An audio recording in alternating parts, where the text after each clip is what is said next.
اللہ وہ معبود برحق ہے کہ اس کے سوا کوئی عبادت کے لائق نہیں، زندہ ہے، سب کو تھامنے والا، اسے نہ اونگ آتی ہے نہ نیند، جو کچھ آسمانوں میں اور جو کچھ زمین میں ہے سب اسی کا ہے۔ کون ہے کہ اس کی اجازت کے بغیر اس سے کسی کی سفارش کر سکے؟ جو کچھ لوگوں کے روبرو ہو رہا ہے اور جو کچھ ان کے پیچھے ہو چکا ہے اسے سب معلوم ہے، اور لوگ اس کی معلومات میں سے کسی چیز پر دسترس حاصل نہیں کر سکتے۔ ہاں، جس قدر وہ چاہتا ہے اسی قدر معلوم کرا دیتا ہے۔ اس کی بادشاہی اور علم آسمان اور زمین سب پر حاوی ہے، اور اسے ان کی حفاظت کچھ بھی دشوار نہیں۔ وہ بڑا عالی رتبہ ہے، جلیل القدر ہے۔ دین اسلام میں کوئی زبردستی نہیں ہے، ہدایت صاف طور پر ظاہر اور گمراہی سے الگ ہو چکی ہے۔ تو جو شخص بتوں سے اعتقاد نہ رکھے اور اللہ پر ایمان لائے، اس نے ایسی مضبوط رسی ہاتھ میں پکڑ لی ہے جو کبھی ٹوٹنے والی نہیں، اور اللہ سب کچھ سنتا ہے، سب کچھ جانتا ہے۔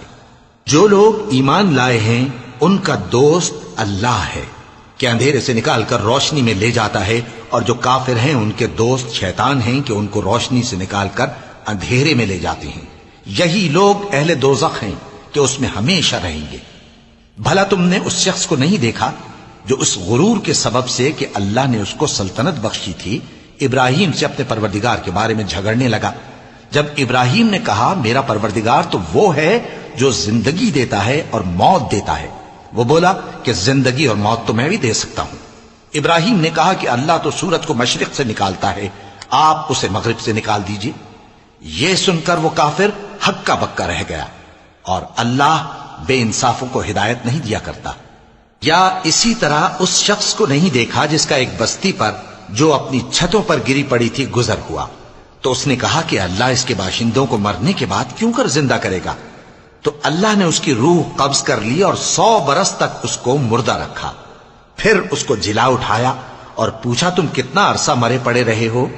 اس نے جواب دیا کہ 1 دن یا اس سے بھی کم۔ اللہ نے فرمایا نہیں بلکہ 100 برس مرے رہے ہو، اور اپنے کھانے پینے کی چیزوں کو دیکھو کہ اتنی مدت میں مطلق سڑی بسی نہیں، اور اپنے گدھے کو بھی دیکھو جو مرا پڑا ہے۔